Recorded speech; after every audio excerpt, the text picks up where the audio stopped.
So we have our first session of the day, which, as Declan said, is called the New Culture Shift. And just to set this up a little bit, multipolarity is no longer an abstract geopolitical concept. It can be seen and felt through disruptive Chinese AI models and electric vehicles, or in the South Korean K-dramas and cosmetics that dominate much of global culture.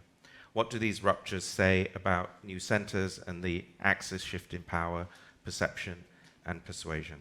So will you please join us in welcoming Jaya Klara Brekke and Milia Xin Bi. Thank you so much.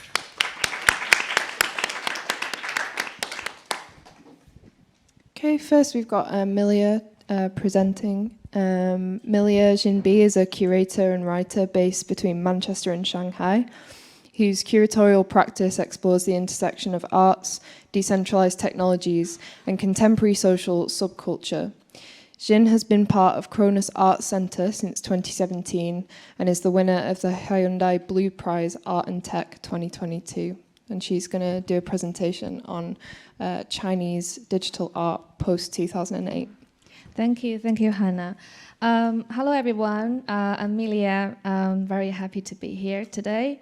I'll be sharing a quick reflection on post-2008 Chinese internet art, and I'll try to keep it brief. I'm looking forward to continue the conversation in our discussion. So let's begin. Let me get this.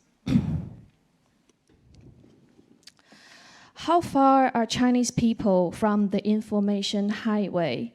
1,500 meters north. That was the slogan printed on a billboard by Ying Highway Space, China's very first internet portal, standing tall in Zhongguancun, often called China's Silicon Valley.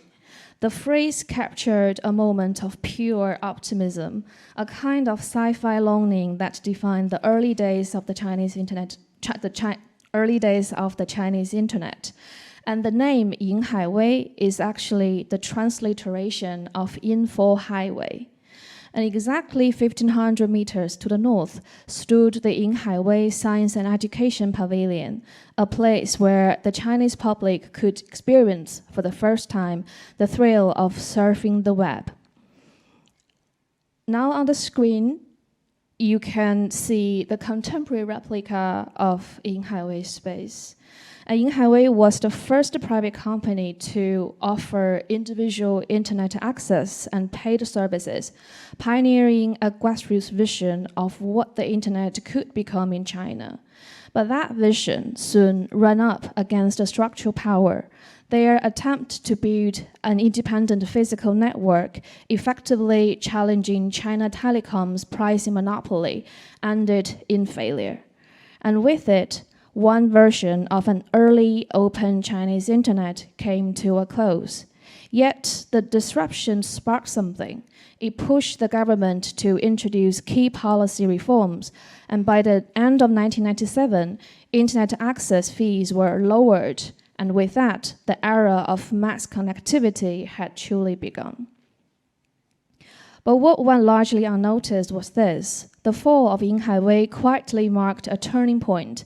It signaled a start of a very particular developmental path for the Chinese internet, one in which state-owned capital would eventually claim overwhelming control over digital discourse. With the construction of the Great Firewall and under the banner of internet sovereignty, the Chinese internet moved toward what some have called a quasi-separation from the World Wide Web. As platforms like Google, YouTube, Twitter were gradually blocked, domestic alternatives rose quickly to take their place, like Baidu, Sina, and later WeChat. And by 2009, mainland users had fully entered what we now call the Weibo era. A new kind of digital carnival had begun behind the firewall, so vibrant and fast-moving that it soon eclipsed the innocent hope of 1987's very first cross-border email. Cross the Great Wall, we can reach every corner of the world. But instead of reaching out, the network turned inward, not across the Great Wall, but ever deeper into the Great Firewall. A new hyper self-contained era had begun. What many now jokingly refer to as the cocooned internet is a homophone in Chinese. Both simplified Chinese and cocooned are pronounced 简中. But the term captures more than just a writing system. It describes the whole condition. Cocoon here refers to the uniquely inward-facing architecture of the Chinese intranet, shaped by layers of censorship and control. But like any cocoon, it doesn't only restrict, it also incubates. And inside the pressure, new cultural forms can emerge, strange, compressed, and sometimes unexpectedly beautiful. And to capture the emotional atmosphere of this period, I'd borrow a phrase from the simplified Chinese internet, 痛并快乐着, meaning a joy laced with pain. And that attitude of simultaneously frustration and fascination shaped many artistic practices ever since. One example is Guo Cheng's research project, The Net Wanderer, a tour of suspended handshake. And in this work, Guo Cheng sets out as an RPG character, tracing the hidden nodes of the Great Firewall, but only find himself lost in what he calls a maze of technical opacity, geographical uncertainty, and localized information capitalism. That sense of disorientation takes a playful form in a modified offline dinosaur game, where a pixelated dinosaur runs endlessly toward a handshake it can never make. And this cocoon condition gave rise to two distinct internet mentalities. One leaned into transforming constraint into wellspring of creativity, rapid-fire memes, layered inside jokes, subcultural cults, and participatory play fueled a bizarrely fertile cyber spirit. It was messy, hyperlocal, and full of life, a weirdly beautiful expression of simplified Chinese internet culture and aesthetics. And the other mentality grew more numb, less interested in climbing over the wall and less willing to dodge the algorithm, and some simply just stopped caring. That quiet withdrawal mirrors a larger truth. Even as Chinese internet expanded, its virtual borders only hardened. And that hardening became the spiritual material for Miao Ying's 2018 project, Hardcore Digital Detox, in which she repurposed the Great Firewall as a tool for escape. And inspired by Europe's digital detox trends, Miao Ying flipped the logic, and instead of disconnecting from the internet, she invited users outside the wall to install a Chinese VPN, voluntarily enter the Great Firewall, and surrender their digital comfort in favor of estrangement and disorientation. But behind this poetic reversal lies a sobering truth. The internet freedom experienced by users in mainland China is not inherent, is not built into the architecture of the web, is not safeguarded by open portals. It is granted by a powerful, technically sophisticated, and deeply interventionist state. And the 2008 global financial crisis marked a fork in the evolution of internet ecologies inside and outside the firewall. Inside the firewall, the crisis accelerated a shift toward a consumption and innovation-driven economy. Digital technology became a core engine of growth. And with strong state support, the Chinese internet experienced counter-cyclical growth. But this success also meant that much of the Chinese contemporary art world skipped over critical experimentation with the internet underlying infrastructure. Instead, artists began working directly inside the commercial platforms, treating them as both infrastructure and subject. One example is Ye Funa and Beio's Peep Stream, creating during China's live streaming boom. By 2015, live streaming had exploded beyond gaming into everyday performances, casual chat, and even flirtation, and quickly evolving into a commercial ecosystem built around tipping and fan economies. In Peepstream, the performer's actions and speech collided with real-time audience reactions, emojis, GIFs, heckles, and even abuse, generating a raw emotional friction and collective spectacle. In this carnival-like hyperspace, entertainment, self-expression, algorithmic control, consumerism, psychological... Oh, sorry, we can... You don't want to listen to this. But if you want to, like, we can also go on. And psychological alienation and platform labor collapsed into one. And there's no room left for reflection, and critique struggles to find a foothold.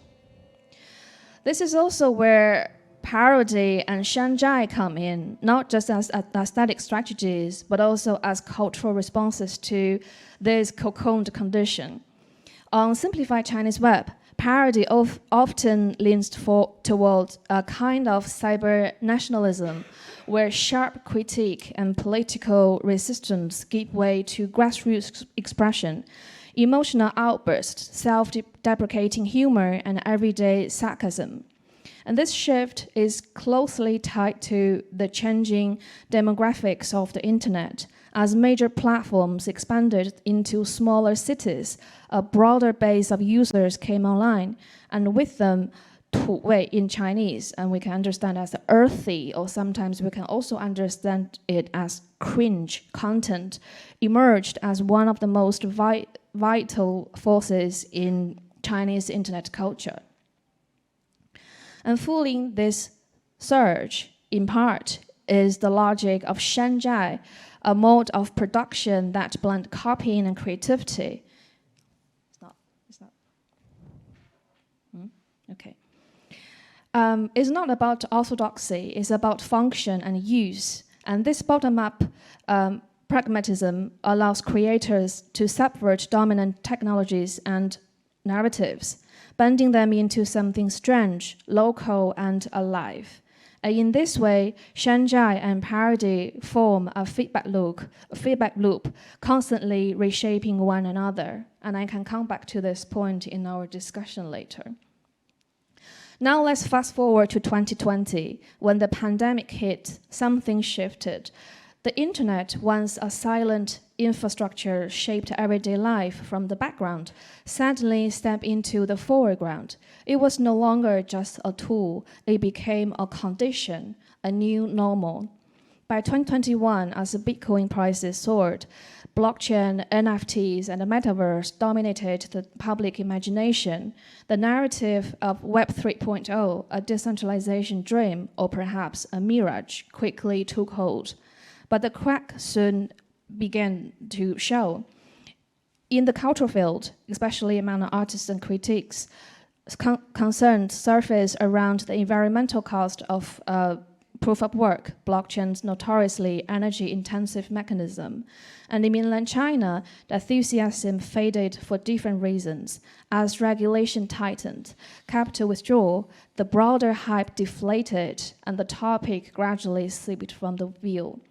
And yet, I'd argue, perhaps optimistically, that Web 3.0 acted like a temporal boomerang. It opened a fleeting window for artists and creators to move beyond the interface, to engage with the back end of the technology, not just to use them as tools, but to question them and to rewire the logic that governs them. We see this in Gorton's work, asking what happens when decentralized systems meet real-world data that is always partial and always biased. We also see it in Wang Changcun's response to the aesthetic void in many NFT projects, technically polished, yet conceptually empty. And we can also see it in Li Zitong and Winnie Sun's project for economy. We find the speculative question, how do we buy own and mint 1 milliliter of the South China Sea. What happens when technology and ideology begin to fork one another? But I'd argue, pessimistically, that the boomerang returns and it hits the old wall. The firewall still stands. It continues to quasi-separate from the international market, from open source communities, from decentralized infrastructure. So perhaps this is where the quasi-separation of China's internet reveals its paradoxical strength. It diagrams alternative and aesthetic logic, a culture of reversed engineering and a strange poetic resilience born from strength. Yet it also faces the helplessness of being censored and walled off. Like any cocoon, it holds two futures, one that transforms and one that it traps. And maybe that's the new normal, not a single direction, but a tension we live inside. Thank you very much.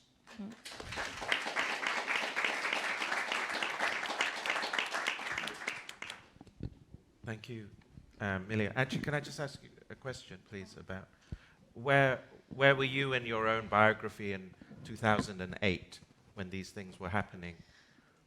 Oh my God. I was in school. Which was that year? Yeah, I was in the school, I think. Mm-hmm. Yeah, can't recall which year. I can't recall my memory. Do you remember going online at that time, or did you go online later? Later? Of course. Yeah. I remember before 2008. As yesterday, one of the panelists mentioned, 2008 probably not the most important year in China. Like before 2008, when Beijing got the opportunity to do the Olympic Games, I remember after that, and the city has changed a lot. We can see like many changes, including like spraying the grass into green, that kind of weird stuff. Yeah. And do you think that the awarding of the Olympics at that time, and then this very significant sort of deadline or finish line of 2008, which also interestingly coincides with like the global financial crisis, the other side of the planet, was that also a catalyst, do you think, to increase the level of connectivity of the Chinese internet? You mean with the world or inside? Well, either way, yeah. I see like China tried to develop this kind of very special economy with the technology. So the digital economy grows very big in China. I think it's just after that kind of period. So just as I mentioned, like everything happened online. You can do basically online. And also they started this kind of technology. And now in China, we don't need to use cash or card anymore. We always tell artists like must be a very weird feeling when you come to Shanghai because you need to download some certain apps because without these apps, you cannot live one single minute in the city. But once you get these apps, like everything is that smooth and like a skin. So yeah, I think that was the period like all the companies and the government and try to build this kind of infrastructure inside the wall and less interest to connect them. Thank you so much. I'd like to introduce Jaya Klara Brekke.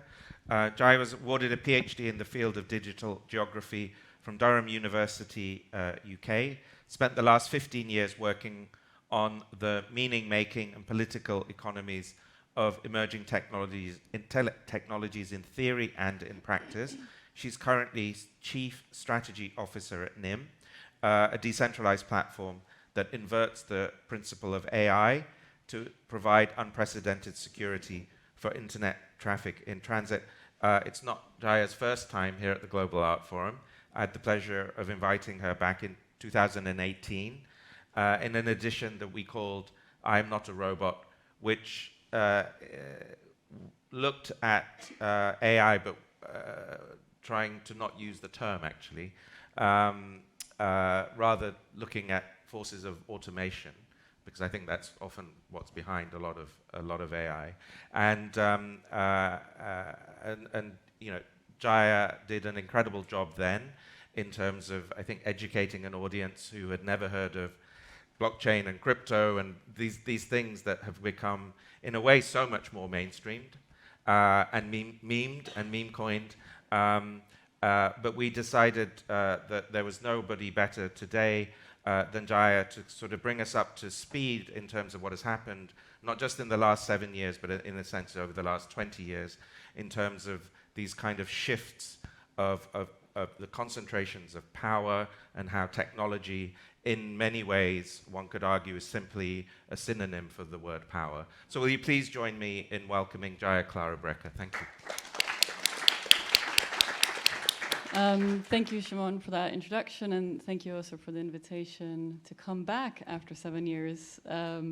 So I think when you first invited me to this edition, the ask was to talk something about decentralization, something about the decline of US tech, but also I think I wanted to maybe be a little bit selfish in what I kind of took the time to delve into in the preparation for this talk. To also use it as an occasion to reflect a little bit on what's happened in the past 7 years since I was here previously.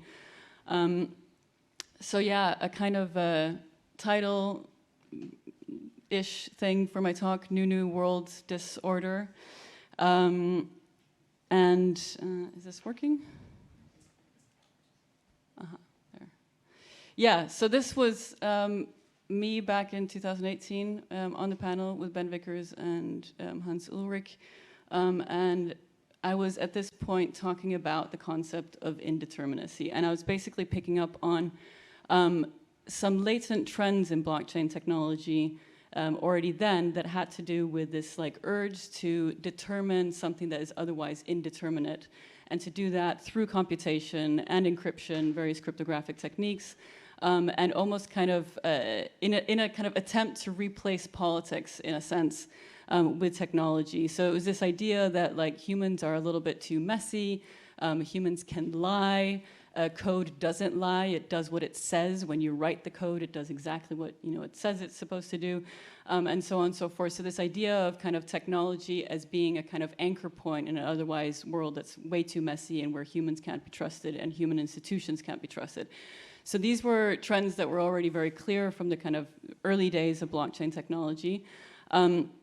And at the time, actually a couple of years previous to that, I had a discussion with someone that then went on to build Libra for Facebook, their attempt at developing their own kind of cryptocurrency. And I told him back then, I can list 5 ways that blockchain is going to turn really dark and go badly. But I could also list ways that it might go really well, right? So, and implicit in that is the kind of various ways that the concept of decentralization plays out in the real world. So this is a kind of like very schematic set of notes of what those like ways that, the interesting aspects of blockchain technology, where there was this dream of kind of potential of economic democratization, transparency of accounts, accountability, shared ownership, these concepts that were very much kind of at play in the early days and to some extent still are. And this was kind of drawing on the idea of decentralization as effectively democratization, right? Then you had this idea of decentralization that was effectively technical, peer-to-peer networks, right? And here there was this idea of a kind of, equitable platforms, stable infrastructure with plenty of redundancy, networks as a shared kind of common layer. It was kind of clear that, there was a lot of hopes attached to peer-to-peer technologies at the time. But it was also clear, because it was at the time of a kind of the rise of platform economies also, that actually like networks in and of themselves, because they need a kind of economies of scale, they require network effects, they actually trend towards some form of monopolization. And that monopolization is exacerbated by a third interpretation of decentralization, namely decentralized markets, so drawing a lot on kind of Hayekian thinking and so on. So And here it was this, what I like to call the stupidity machine, markets as this kind of like intermediation between human relationships that seeks to kind of tokenize everything, hyper-financialization, leads to kind of centralization of economic infrastructural power. But implicit in it also, and this is something that I want to touch on a little bit throughout this talk, is the impetus to the destruction of institutions, effectively. So this idea of replacing institutions with code, with blockchains, stemming effectively from a complete lack of trust in human ability to govern itself as a kind of society at scale. And the kind of ultimate consequence of that as a form of kind of techno-fascism. And when I say that word, it sounds dramatic, but I mean it quite literally. There's people in the kind of crypto space that I've encountered several times that have a very strong anti-human ideology, and that usually comes from the kind of vague argument that if people can't interact with markets and technology effectively, they should, eventually die out, and usually there's a kind of racial categorization of how that's going to play out, right? And this is like, I say that, sounds kind of dramatic, sounds horrible, but it's like, it's a real set of ideologies, and they're very much at play right now, and they've actually gained far more power than I ever could have imagined. So my reckoning of the past 7 years is a little bit that blockchain effectively took one of the darkest development pathways possible. It really didn't pan out that way. It panned out this way in a kind of in a worse way than I really could imagine, and much quicker than I imagined as well. So yeah, this was I guess just to kind of emphasize decentralization as not really it's not really a kind of topological solution to the question of power. It really, there's a kind of dynamic here that can trend very much towards the kind of fascist direction rather than the kind of liberatory distribution of power or democratization of decision making. So kind of to illustrate this a little bit further, this is a still from an advert. I was tempted to show the whole thing, but it would take up kind of half of my talk. It's an advert for Solana, which is a cryptocurrency. They are having a conference called Accelerate, and the advertising was basically this guy speaking to a female therapist and effectively talking about how he wants to innovate, and he wants to build technology, and he wants to do big things and good things for the world. And she keeps kind of telling him that these are dangerous thoughts, and that he should, why doesn't he think a bit about his pronouns instead, right? So you had this very strange kind of caricature, setup, kind of pitting, some sort of this idea of, a kind of rational thinking that's based in blockchain technology and so on, versus kind of therapy that's trying to kind of dissolve binaries. They even talk about maths at one point where he's like, but 2 + 2 = 4, and she's like, but is it really that binary? And they try and kind of dissolve it, and eventually he storms out of there and says she's fired. And so it's kind of the advert, in an interesting way, the advert actually got retracted. So there was quite a big backlash from parts of the crypto industry. In fact, there are quite a lot of also trans developers that are involved in crypto, and it just didn't actually really make sense for a lot of people. But what was clear here, though, was that the crypto industry, in a big way, has lined up behind Donald Trump and the Trump presidency, and this includes VC and a lot of kind of big funds. And let me see what comes up next. So yeah, but I really wanted to, I was curious about this kind of notion of, the fact that they call this Accelerate, right? And it made me reach back to a philosopher called Paulo Virilio, who in 2012 wrote this book, Administration of Fear, where he actually talks a little bit about this. So for those who don't know, Virilio is a philosopher of speed, effectively. And he sees speed as a vector of power, and this constant acceleration as a kind of a power grab, which feels very apt for the kind of Trump administration also, and how they're using speed and the speed of kind of interventions to bypass any kind of counterpower. And Virilio says here, our societies have become arrhythmic. They only know one rhythm, constant acceleration, until the crash and the systemic failure. This was, already in 2012, and it like now almost feels a little bit quaint because, until the crash and the systemic failure, it felt a little bit like, okay, there had been the financial crisis, but it still felt like a kind of future thing in some ways. Of course, now we've had crash upon crash, crisis upon crisis.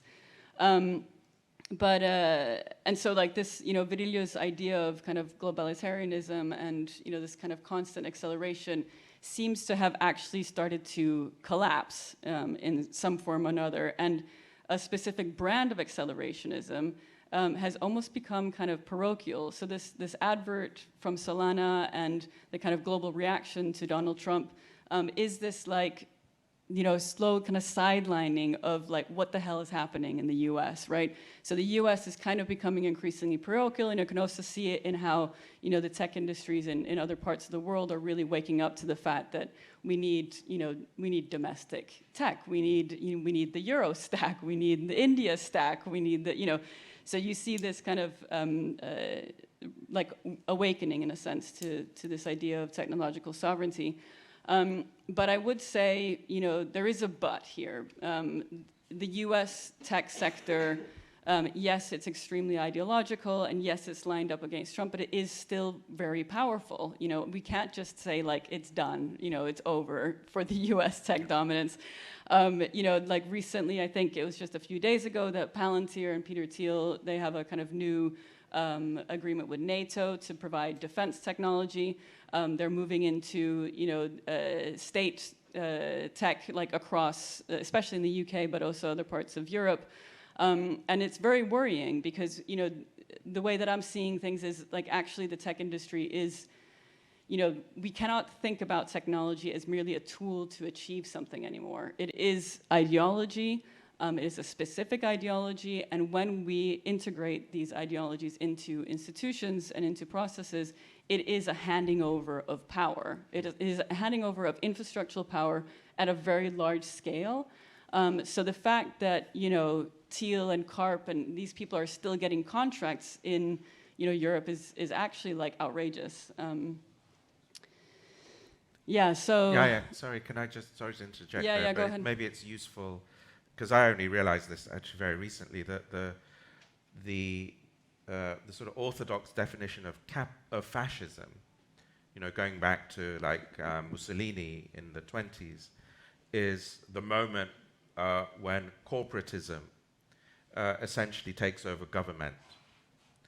And I think that is that's something that's been occluded, because fascism, got a makeover through Hitler and through Nazis, right? Like, and I think the sort of corporatist aspect of fascism in that regime, wasn't the most dominant thing.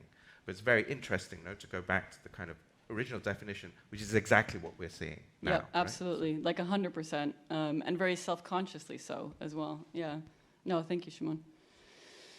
But yeah, so. We're far past, Virilio wrote at the time of Obama, right? The Obama administration, and already then he was talking about accelerationism as, part of the kind of way that the global economy, functions. And it almost feels like this doubling down on accelerationism that we see, with Trump and kind of with, the crypto industry in that sense, almost feels like a kind of doubling down on US supremacy. In a kind of, in a strange way. But yeah, but we're way past this era. Like we do, there has been crisis after crisis. So for me, when you invited me to speak here and you told me the title, I was thinking a little bit about this idea of the new normal. And initially I was like, I had a strong reaction because I was like, there's nothing normal. There is no normal. What is this, right? Like the word grated with me. But then actually like I took a moment to think about it, and it started to feel really important in the sense that like accepting that the crisis is in the present and not in a kind of continuously deferred future, like, oh, but it's going to get worse. Oh, but what about this thing? What about the, you know, and this kind of like, you know, fascination with Black Mirror, sci-fi, or whatever. It's all of that stuff doesn't feel, it's like that's not the right move right now. Actually, the idea of that crisis is normal and it's here and it's in the present, and the ability to stay present with the crisis and work through that in the present rather than being captured by a kind of constant future, a constantly deferred future, and a constantly eroded and destroyed future feels very, very important. Yeah, and to speak of, you know, being in the catastrophe and the crisis right now, of course, you know, there is Gaza, and the role of technology in Gaza is very important to highlight here too. So I'm not sure if people were familiar with the Lavender AI system, but it was effectively a kind of AI system to generate targets for a kill list. And there was some really good reportage being done on that, on how, you know, they were adjusting the thresholds for, you know, what is considered a kind of Hamas operative, and lowering that threshold, which had a direct effect on the kind of, you know, the kill list, you know, how.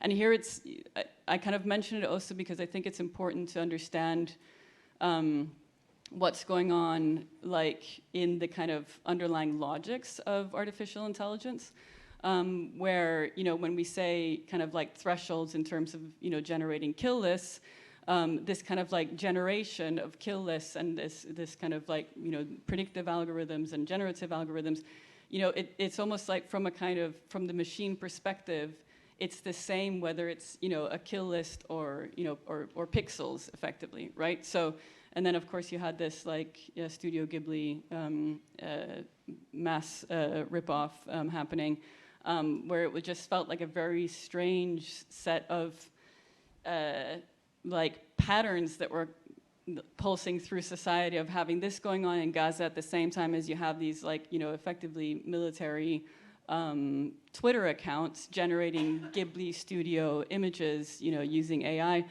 And of course, you know, the kind of Miyazaki quote that kept coming up, where he's, you know, talking about how AI is an insult to life itself. But I think the important point here was this moment when he says, we humans are losing faith in ourselves.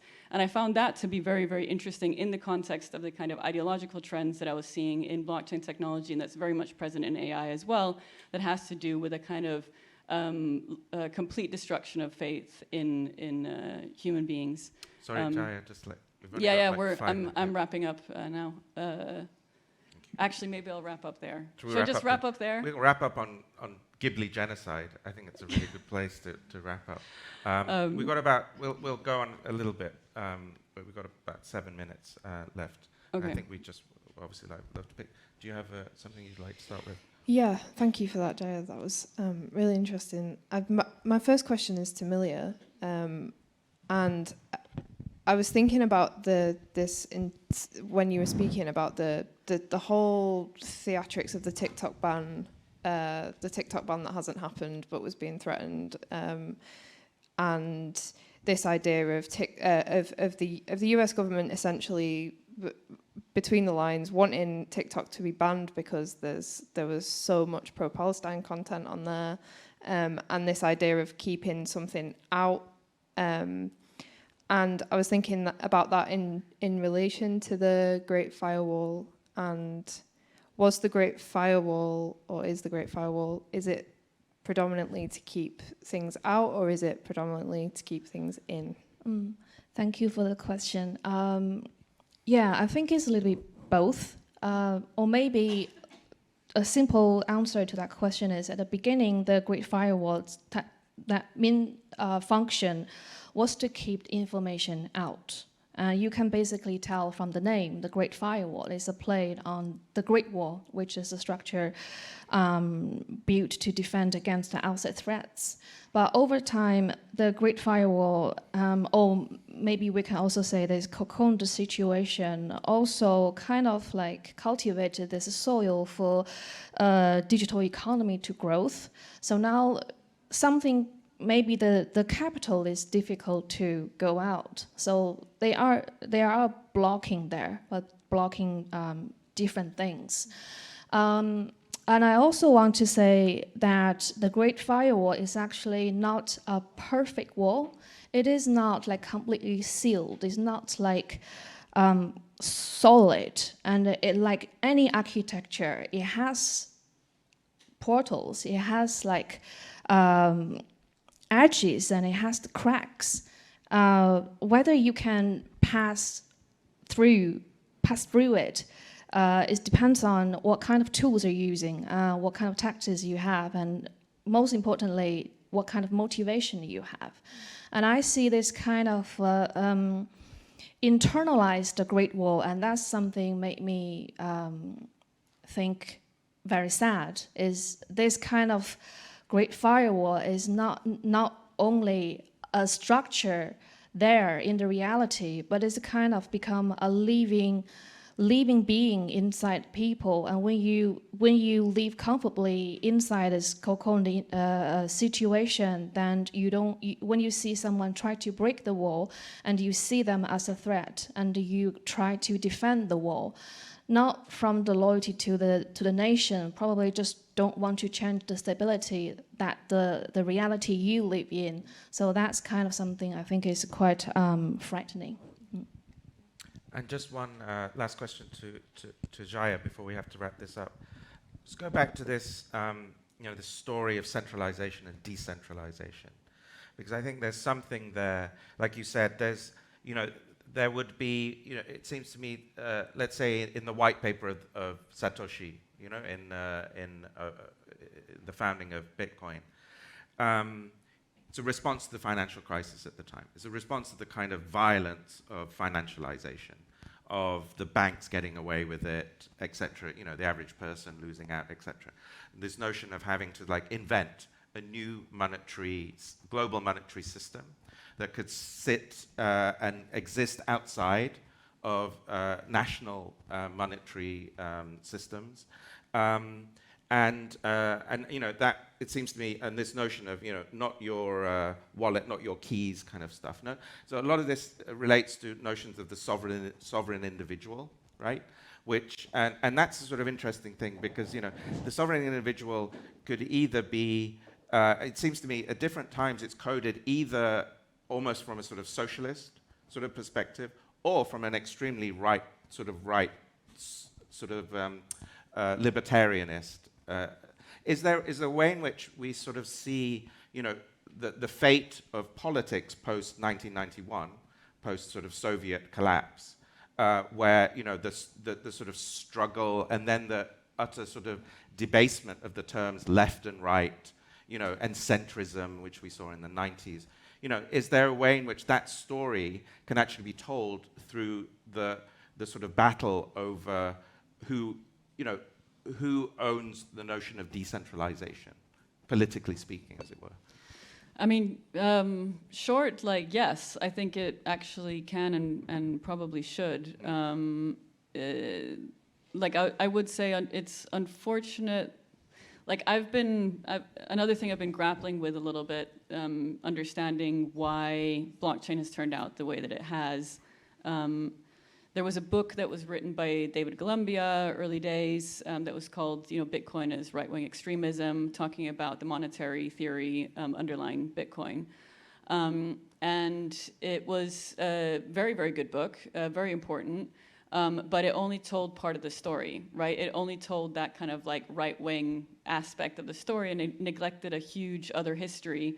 And especially also this moment that you're mentioning that has to do with the critique of the financial crisis, and the kind of general erosion of trust that happened around how governments actually dealt with that crisis, and also subsequently the Iraq War, actually, right? So a lot of this stuff actually informed and attracted a lot of people to Bitcoin and blockchain technology, and led to a lot of very interesting experimentation, but the left was quick to leave.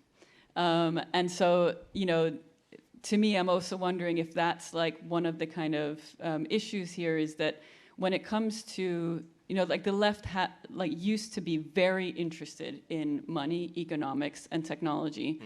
but somehow has retracted from that space entirely. And it's almost like this kind of like this kind of self-fulfilling prophecy where it's like the more right-wing these sectors become, the more, progressives and the left kind of just retreat into kind of like culture and theory and philosophy and, it's like the kind of safe spaces. Yes, exactly.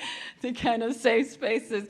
And not willing to get, hands dirty in, actually addressing some of these like serious problems.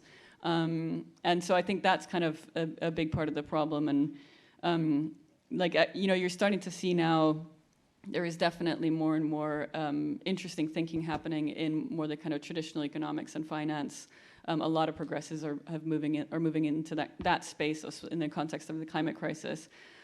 But I think in technology, in the tech sector, we're seeing a huge lack, really. So in short, yes, I think that, and the story of decentralization is very much this story. The part that sits between, it's not just a story of the left and the right.